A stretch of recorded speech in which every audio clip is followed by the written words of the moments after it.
unexpected meetings, and the unexpected aspects of human nature. It's the kind of thing I've always liked. My partner is a college student, and I was immediately enamored with her personality contrast. Mike is my name. I am a 30-year-old salesperson for a real estate firm. Like everyone you meet, I believe I'm fairly average. If I can brag about anything, it's that I seem to have a talent for selling. Since I joined, I've consistently topped the sales statistics, even though I'm not very motivated. In the office, I have a reputation for closing major deals. To be honest, I work at my job merely to make ends meet, and I'm not that excited about it. During my job search, I was already resolved to accept an offer from the first company I received, which just so happened to be this real estate firm. I can't really respond when they question me about my company's spirit, for that reason. I'm listening to my boss brag about his company pride while drinking some liquor that I don't even enjoy tonight. The big players who are signing a large contract with us tomorrow are being entertained at one of those standard business dinners. I was furious and thought, when we closed the transaction, why not just have a drink? I'm grinning on the surface, but I'm moaning within. I suppose you might say that's my unique talent. Hope all goes well tomorrow, my boss said as he led the client into a taxi, and I was exhausted. What a hassle it is that I now have to call a cab for my boss. When I eventually hail a cab, I shove my boss inside and force the door shut. Don't be late tomorrow, he says to me. Despite being my immediate supervisor, he doesn't care about the specifics of the job. He is incapable of handling a deal on his own and only wants the credit. There will be many competitors attending tomorrow's presentation. I feel more like I'm being taken advantage of than trusted. That's something I've recently realized. As the taxi carrying my boss vanishes from view, I exhale in relief. I consider going straight home, sleeping, and then making my way to the closest subway station. Even though it's a weekday, there are a lot of people around, so I try to avoid running into intoxicated people. I choose a less crowded path since I'm tired of the crowds, but I end up in trouble for it. Help someone. Give me up. In a dim alley, I hear a young woman pleading for assistance. I turn to face the voice out of instinct. I notice a man who appears to be a playboy and a little woman wearing spectacles fighting. By grabbing her by the wrist, the man is dragging her to an exit where a white van with its sliding door open is waiting, perhaps with his friends inside. This definitely appears to be a crime scene. I think about it, but honestly, I'm not keen on getting involved. As I'm deciding whether to walk away or intervene, I lock eyes with the distressed woman. The desperation in her gaze behind those glasses holds me. Without thinking, I find myself stepping between the man and her. I must have moved faster than I ever believed I could. Before I could think, my body just moved on its own. I guess there was something captivating in her eyes. Can't you see she's not into it? And are those guys your pals? This looks like a kidnapping. Isn't this a crime? My words seem to unnerve the guy, and he lets go of her arm. Sheltering her behind me, I tell the guy, just give up. To be honest, fighting isn't my strong suit. I really don't like confrontations or complications, yet here I am, stirred into action by the intensity of her gaze.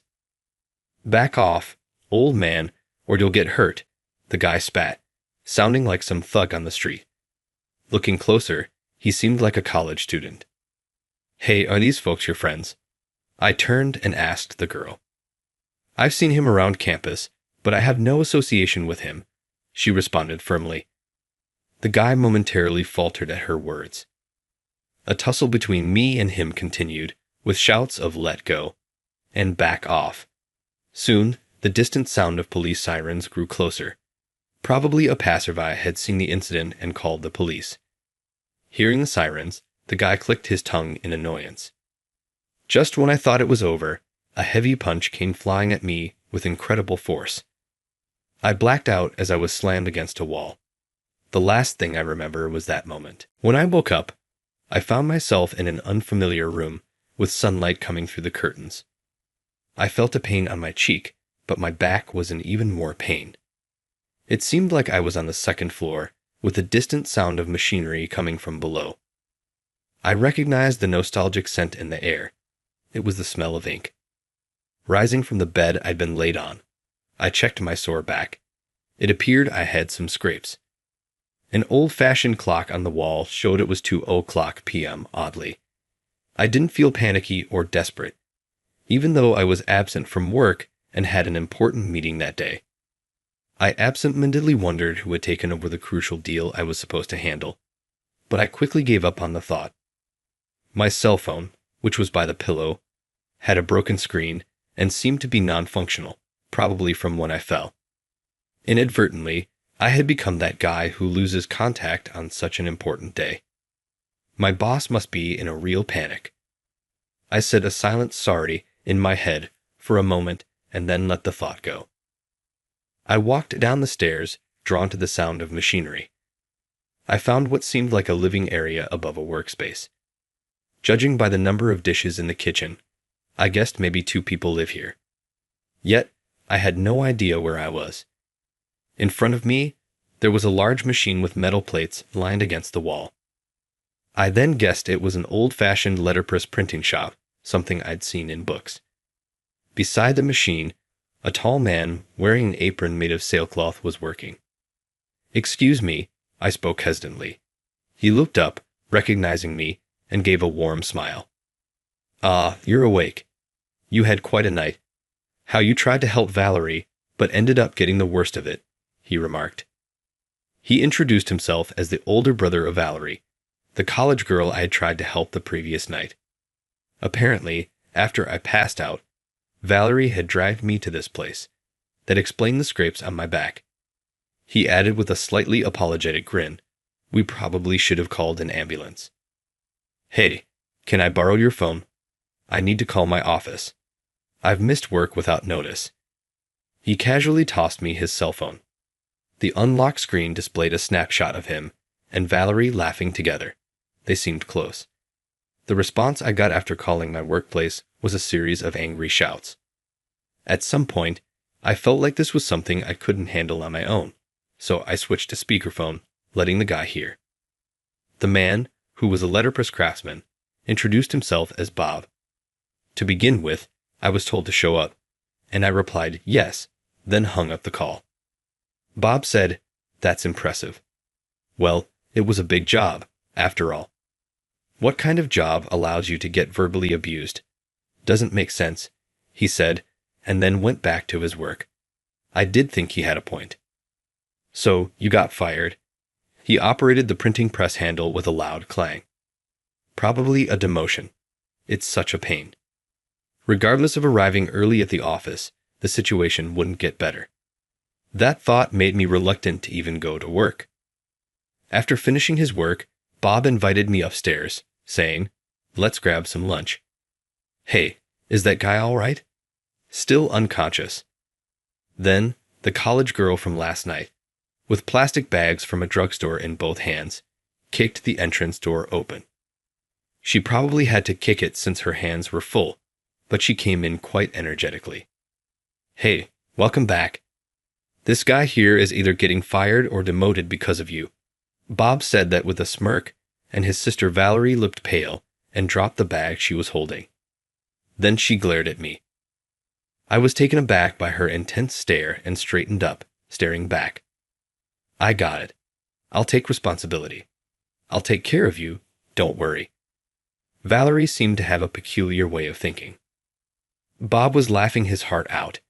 In the end, I reached the office just before closing time. As soon as I placed my bag on my desk, I was called into the boss's office.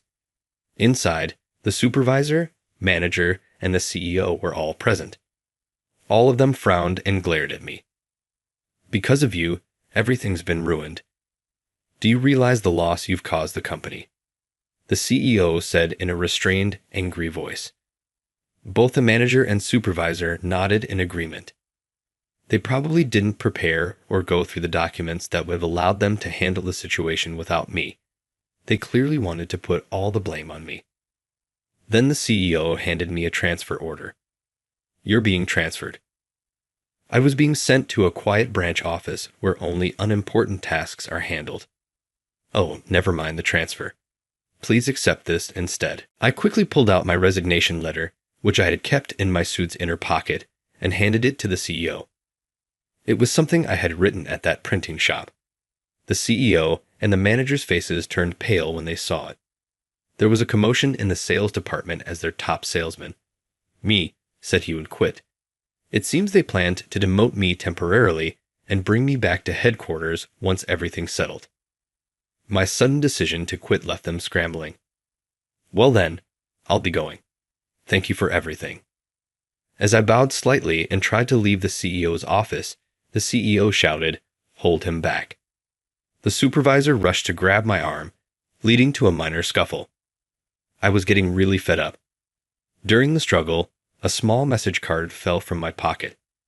It was made at the printing shop. As they taught me about the printing process, they made a business card-sized message card for me, embossed with the unique impression of letterpress printing. It read, "I'll take responsibility. Valerie." Looking at the card, a smile crept on my face. "What do you plan on doing after leaving the company? You think other companies will match your current salary?" At the CEO's angered voice, I turned back and gave a bright smile. The sight of my smile left the CEO slightly taken aback. "I think I've secured a permanent job, so I'm good." I felt incredibly refreshed as I stepped out of the boss's office with those words. The next day, I visited the Taggart Letterpress Printing, owned by those siblings. "Please take responsibility," I declared. Valerie, rushing out from the back of the workshop, greeted me with a salute, saying, "Understood." Bob seemed a bit hesitant, but he hired me as a part-timer, and soon I officially joined the printing crew. Bob had an artisan spirit and was a bit quirky, yet he's a good guy. You can tell he really cares about his sister Valerie. Valerie is an unusually conservative college girl for these days. She doesn't wear makeup and has thick glasses, giving her a plain look. But as I worked with her, she surprised me once. When ink splattered on her glasses and she couldn't see, we all laughed at her. But when she took off her glasses, I was astonished. Her beautiful almond-shaped eyes were a bright hazel, framed by long lashes. "Do you really have to laugh that much?" She pouted, her cheeks turning peachy. She looked simply delightful. Lost in admiration, Bob whispered to me, "She's a beauty, isn't she?" Without realizing, I nodded in agreement, and then felt a strong thud on my back. "All the folks in our family are stingy," he joked, smirking. I couldn't help but feel a bit embarrassed. It felt embarrassing, especially since my gaze toward Valerie had clearly changed since she took off her glasses. It was obvious he had noticed, and it was embarrassing. Then an incident made me realize the truth of Bob's words. In the evening, Valerie returned from college, holding large paper bags in both hands. "It's my Halloween costume for a college event," she said. When she returned after changing in her room, I was stunned. Is it weird?" she asked. There she stood, wearing a mini bright red Chinese dress. Her usually hidden legs caught my attention. "Oh, are you interested in outfits like this?" I was about to respond but felt a pain at the back of my head. Turning around, I found Bob holding a rolled-up magazine, the likely culprit of my sudden headache. "Valerie, it doesn't suit you much." "Let's buy another one together," later Bob said, shielding my eyes and speaking gently to his sister. I murmured under my breath, "Protective brother, of course." The next moment, I felt another thud on my head. "Oh right, sorry. I didn't mean to show something so awkward." Valerie, blushing furiously, dashed to her room. Deep down, I wished I could have seen more. "You're a fast learner, aren't you?" Mike Valerie commented as we both sat at the workbench, refining imported zinc plates. I'd often find myself admiring her hands even during work. Her delicate fingers meticulously working on the plates looked almost sacred and beautiful. If she didn't wear her glasses, many more would notice her charm. "I've always been good with my hands. Even now," Valerie says. "I'll take responsibility," with such sincerity. Bob would just laugh, and at first, I didn't take her seriously. But as the days went by, I realized something. She genuinely wanted to take responsibility. She's sincere, a bit clumsy, and slightly out of touch with the world. But all these traits made me fall for her without even realizing it. One day, as the three of us were having lunch as usual, there was a feature on historical buildings in downtown New York on TV. I have a passion for historic buildings, and my only hobby on my days off is walking around to see them. As I started explaining the buildings shown on screen to the other two, Valerie leaned in to look me in the face. "Hey, what's up?" "Sorry, was I being too loud?" I thought I might have been over-talking, and I apologized to Valerie. She shook her head and stood up, saying, "No, that's not it." "Hey, what do you really want to do, Mike? Are you staying here just because I said I'd take responsibility?" Confronted by her intense gaze, I couldn't answer immediately. I thought to myself that I shouldn't give a half-hearted reply. "I'll think about it and get back to you." Upon hearing my words, Valerie sat back down, saying, "All right, Mike. I know you hate overthinking stuff, but take some time tonight and really ponder about it." Even though Bob kept his eyes glued to the TV, his words hit me hard. That night, I went home and reflected on what they had said. I realized I had been living life without much purpose. It was the same with my previous job. I felt like I was just going through the motions, working out of habit. No real attachments or regrets. Even when it came to girls, I had an easy come, easy go attitude. What did I really want to do? I spread a notebook out on the table and began jotting down everything. Food I wanted to eat, books I wanted to read, things I wanted to do, and historic buildings I wanted to see all over the world. In no time, the pages were filled. I can't do all this. There's not enough time, I sighed, looking over the filled pages. Then suddenly, I burst into laughter. There were photo books of historical buildings on a shelf, which I hadn't paid much attention to. If I hadn't met those two, I might have spent my life simply sighing over the images in those books. After laughing heartily, I felt a weight lift off my chest. I'm quitting my part-time job today. The next morning, I announced this to Valerie and Bob right away. Bob, with a puzzled expression, remarked, "You're always so unpredictable." Yet I could tell he wasn't mad. "You figured out what you wanted?" Valerie asked, and I nodded confidently. "So what's the plan?" "I'm going to see everything I've ever wanted to until I'm satisfied." Valerie gave a delighted smile. "That sounds wonderful." I explained to them about my plan to visit historical sites around the world. Bob was concerned about the finances, but I had some savings from when I worked at a real estate agency. If I'd run out, I planned to pick up another part-time job. "Valerie, I'm sorry I always tease you about taking responsibility." "You don't really have to." I apologized to Valerie for always teasing her by telling her to take responsibility. I thought I should make sure to tell Valerie that she's now free. When I did, Valerie bit her bottom lip and looked up at me. She always makes that expression when she wants to convey something serious. "You don't have to apologize. Please don't. Instead, I just want to ask one favor." That was what Valerie said to me. It was the first time she had ever asked me for a favor, so I was taken aback. "Huh? A favor? What is it?" I asked, hesitantly. With a serious look on her face, she said, "Is it okay if I wait for you, Mike?" I thought, what a sweet request. "Hey, Bob, can you step out for a bit? I want to hug Valerie." Bob retorted, "You know my answer is no. Don't push your luck. It seems touching her is off limits until I return. I feel the day I'll be calling Bob brother-in-law is getting closer." As proof, even though Bob verbally says no, he's still smiling. If God exists, I truly want to thank him. Thank you for leading me to the sibling. That day, I've traveled for 3 years and have seen much of what the world has to offer, but there's still more I want to see. I've been documenting my travels on a blog, and in doing so, I started getting interview requests and offers to write essays and columns for travel magazines. Now writing for them has become my job. The rapid change still astonishes me. To keep my promise, I opened the doors of the Tucker print shop.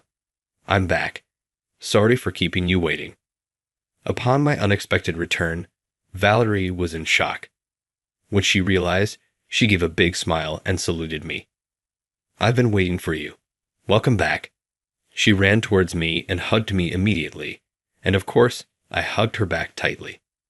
So what did you think about the story? Subscribing to our channel will motivate us to create more content. Well then, see you in the next video.